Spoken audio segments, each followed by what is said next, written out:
Okay, here is a question I love asking people, and almost nobody gets it right. If I ask you to name the most powerful person on Earth in the year 1897, the absolute apex of European empire, 400 million human beings answering to a single sovereign, your brain will go to a portrait, a general, a chancellor, an emperor in some uniform, and you will be wrong. The actual answer is a stout, 5-foot-tall woman in a black silk dress, almost permanently in mourning for a husband she has not seen since 1861, sitting at a writing desk in a small panelled study with one lamp on and the curtains half drawn against the English light. And the strangest part of the story is how she did it. With paper, letters, a little box. We're Arthur's living history, and using AI trained on royal household ledgers, dispatch box cipher books, and the dim photographs that survive of her writing rooms, we are about to walk very quietly into the strangest study in the world. Let me set the scene properly, because the room matters here as much as the woman. Osborne House, Isle of Wight. Late spring, the late 1880s. The air smells of beeswax polish, dried roses, and sea salt drifting in through an open window from the Solent. Victoria is sitting at the desk Albert designed for her 30 years before. Her dress is silk, but in mourning weight, heavy, dull black, ankle length, the same cut she has worn every single day since the morning of the 15th of December, 1861, the day after she lost Albert to typhoid fever, diagnosed at his bedside by her physician, Sir William Jenner. She was 42 then. She is 68 now. She will keep wearing some version of this dress for 13 more years. But here is the thing. The dress is not what runs the empire. The boxes do. What you don't get a feel for when this story is taught in classrooms is the sheer physical volume of paper. The boxes arrive every single day, often twice a day. A cabinet messenger in a black leather harness brings them in person. Red boxes, oak frame, red Morocco leather stamped in gold. Inside, every single piece of paper that crosses the desks of her 10 prime ministers. Every dispatch from a viceroy in Calcutta. Every report from a governor in the Cape. Every Foreign Office cipher from St. Petersburg or Berlin or Tehran. She is constitutionally required only to be informed. She has decided, since the year she lost Albert, to be informed about everything. And honestly, the volume she got through in a single afternoon astonishes me. Whole walls of the Windsor private apartments were converted into filing rooms. Albert, before he was lost, had built her an elaborate indexing system, cross-referenced, bound in dark green volumes, annotated in his own neat German hand. After he was gone, she kept it running. One Edwardian editor later called it, plainly, probably the most extraordinary series of state documents in the world. Right. Let me back up, because the woman at the desk did not begin this way. She had come to the throne at 18, June 1837, a small, lively girl with light brown hair and a chin that fell open when she was thinking. Her first Prime Minister, Lord Melbourne, was a paternal Whig who flattered her gently into liking the work. She had married Albert in February 1840, in a white dress that quietly invented the modern white wedding for an entire civilization. She had discovered, to her own surprise, that she loved him with a force that scared her. They had 9 children together, and Albert had become, slowly, her co-monarch, opening her boxes, drafting her replies, gently restraining her temper, building the filing system. For 21 years, she was, by her own admission later, half of a partnership. Then, on the 14th of December, 1861, in the Blue Room at Windsor Castle, Albert was gone, and she did not recover from it. not in the way people normally use that word. She gave instructions that the blue room be kept exactly as it was on the night of his loss. His clothes laid out, his dressing gown across the bed, hot water brought to his washstand every morning for the next 40 years. She wore black for the rest of her life. She refused to come to London. She vanished into Windsor, into Osborne, into Balmoral. The newspapers nicknamed her the Widow of Windsor. A protester pinned a sign to the gates of Buckingham Palace that read, "These commanding premises to be let or sold in consequence of the late occupant's declining business." A Republican movement quietly grew across the country. She did not appear at the state opening of Parliament for years. But here's the part that gets me. The boxes never stopped. Every minister who sent her papers in those grieving years got the same experience. Brisk, handwritten replies, in the third person, scratched out in her unmistakable hand. The Queen has read the dispatch. The Queen disapproves of Lord Russell's tone toward the Emperor of the French. The Queen wishes to be informed before any communication is made on this subject in future. Imagine being a foreign secretary in the 1860s, opening a brown envelope from Windsor and finding a paragraph in spiky black ink correcting your Russian policy in the third person. They feared her. Even the ones who never saw her in person feared her. And there were a great many of those. Whole years passed when she did not receive ministers face to face at all. That third person thing fascinates me. The Queen requests. The Queen will not receive. She put herself, in her own writing, at a distance from her own person, as if the empire were being run not by a small grieving woman in a black dress, but by the office of her sovereignty, which she just happened to inhabit. And it worked.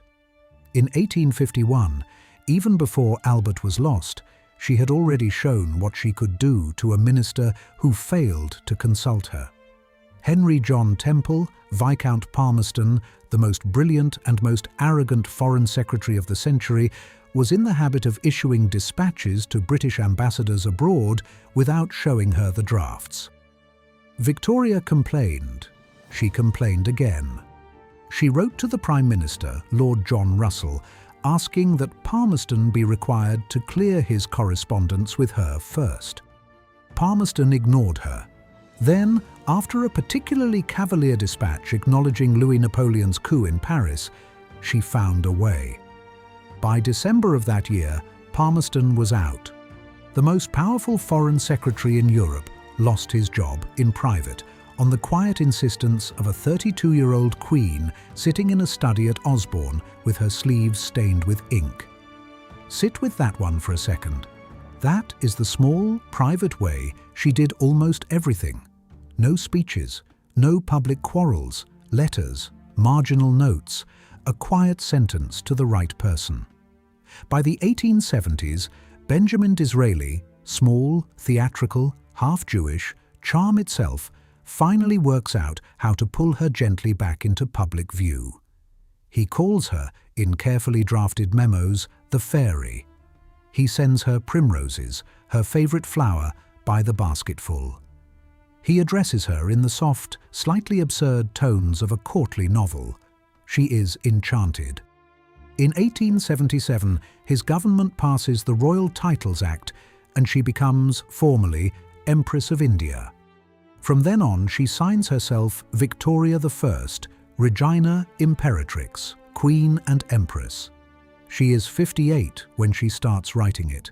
She will write it every single day for the rest of her life. And the empire she now rules, formally, is the largest in human history.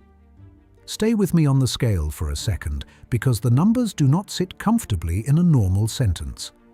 By 1900, it covers around a quarter of the world's land, a quarter of the world's people, around 12 million square miles, 400 million subjects.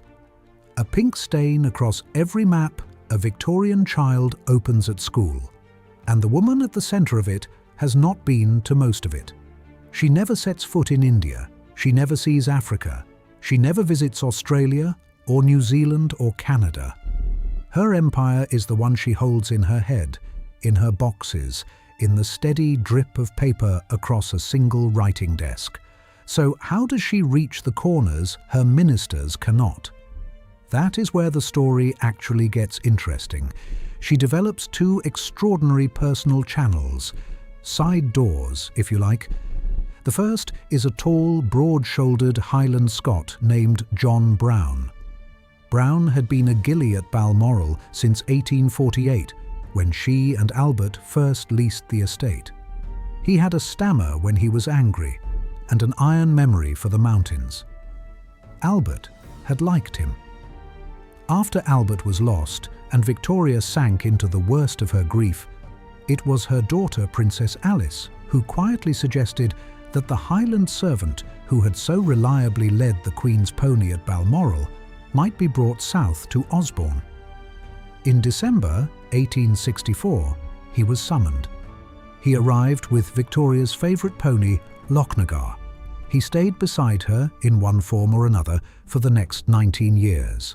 What Brown did for her was simple and almost impossible. He spoke to her in his Aberdeenshire burr, the way no other person in the kingdom dared. He told her when she was being unreasonable. He told her when her hat was crooked.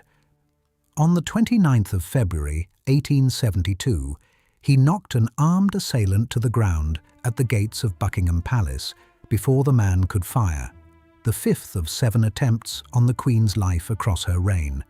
She gave him a gold medal for it, the Devoted Service Medal, struck specially in his name with his inscription inside the rim. And through him she received a quiet stream of information from the Scottish Highlands no minister could give her. Gamekeepers' news, crofters' complaints, the small temperature of a kingdom her London ministers were too far removed to feel. He was a channel. The ministers hated him. He was lost in March 1883 at 56 to a streptococcal skin infection called erysipelas after refusing to take to his sickbed and working through chills and fever for almost a week. Victoria wrote in a letter to Viscount Cranbrook, only rediscovered in a Suffolk archive in 2004, that the blow had fallen too heavily not to be very heavily felt. She added a phrase that startled the historian who found it.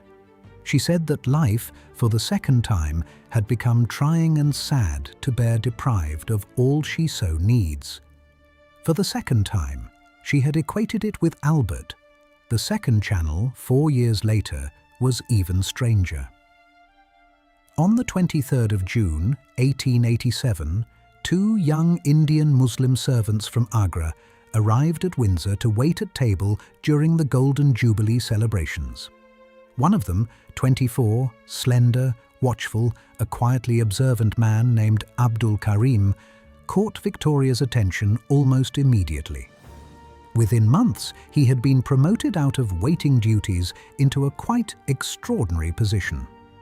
He became in her household the Munshi, her teacher of Urdu, her clerk for Indian correspondence, her unofficial cultural advisor on the subcontinent she had never seen. By the early 1890s, he was sitting in on her dispatches from India, reading them with her, explaining nuances of Muslim law and custom her viceroys had taken 20 years to grasp. She wrote Urdu phrases in her diary in her own neat hand. She arranged for his family to be brought from India. She defended him fiercely against everyone. Her family was appalled. Her household was appalled. Her equerry, Frederick Ponsonby, the son of her old private secretary Sir Henry, discovered that Karim had quietly lied about his parentage. He had told the Queen his father was a Surgeon General in the Indian Army when he had been a humbler hospital assistant, and reported as much in a private letter to Lord Elgin, the Viceroy of India. Ponsonby wrote, with the dryness of an exhausted civil servant, that the Munshi occupies very much the same position as John Brown used to do. The Viceroy could do nothing. Victoria heard the accusations of espionage of fraud, of impertinence, and dismissed every single one of them as racial prejudice.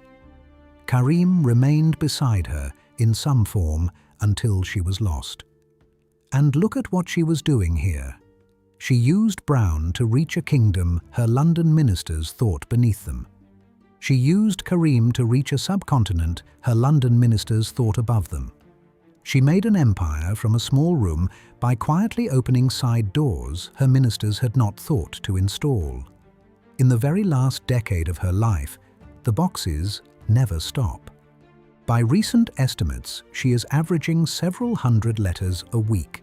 She is keeping a journal that will eventually run to 122 volumes, written in her own hand by lamplight, most of which her daughter Princess Beatrice will burn after her, transcribing only what she felt the public ought to see. Lord Esher quietly transcribes the earlier volumes from 1832 to 1861 before Beatrice puts them to the fire. A great deal of what we have of Victoria's voice today is the version her daughter wished to leave behind. I find that quietly heartbreaking, to have written almost every day of your life for 70 years and to have your daughter, with the best intentions, decide which years you were allowed to be remembered for. There is a small ledger of choices like that running underneath every famous woman in the 19th century, and we are still working out how many of them we have not really heard. She is lost on the 22nd of January, 1901. Osborne House. The room smells of lavender water and damp wool. Her son, the future Edward VII, holds her. Her grandson, the German Emperor Wilhelm II, supports her on the other side. She has reigned for 63.5 years, the longest of any British monarch up to her time. She has been queen since carriages were drawn by horses and post took weeks. She is lost in a world of telegraphs, telephones, and electric trams. Per her own quiet, meticulous instructions, she is laid out with a strange small set of objects in the coffin. Albert's dressing gown by her side, where it had always been. A plaster cast of Albert's hand in her right palm. A lock of John Brown's hair, photographs of him in tissue paper. His mother's wedding ring on the third finger of her right hand. A handkerchief of his folded across her. The official photograph is taken before the lid is closed. None of the public is told what is inside. The Princess of Wales, who has helped to arrange the Queen, has done so without disclosing it to her husband. Within weeks of her loss, Edward VII, who had quietly resented Brown and Karim his entire adult life, orders the systematic destruction of papers connected to both men. Statues of Brown at Balmoral are taken down. Karim is sent home to Agra with a small pension. On his own loss a few years later, English officials descend on his house and remove almost every document the Queen had ever sent him. Most of it is burned in the courtyard. The story of those two men, the two channels into worlds her ministers could not reach, is partly burned, partly buried, partly hidden in obscure family attics in the Highlands and in northern India to this day. You can stand in Osborne House on a quiet weekday today, walk into her writing room, smell the wax polish on the same desk, look at the inkwell she actually used. The red boxes she handled are now in archive cases in the Royal Archives at Windsor. The dispatch system she ran, daily papers, daily annotations, daily corrections to a viceroy on the other side of the planet, became the template for every modern head of state's daily intelligence brief. The red box still sits beside the British Prime Minister every morning. Hers is the longest continuous thread in that ritual. Every red dispatch box in Whitehall today is, in some sense, the great-grandchild of one quietly mourning queen who decided, after the worst night of her life, that she would not look away from her empire even if she could not bear to look at her own city. That is the thought I cannot quite let go of. A woman in a darkened room, a small lamp, a cup of cooling tea, 400 million strangers under her name. And she is alone, except for the paper. We're Arthur's living history, and stories like this one, the quiet ones, the ones where the loudest century in the world happens inside a single private room, are why we sit up too late piecing them back together.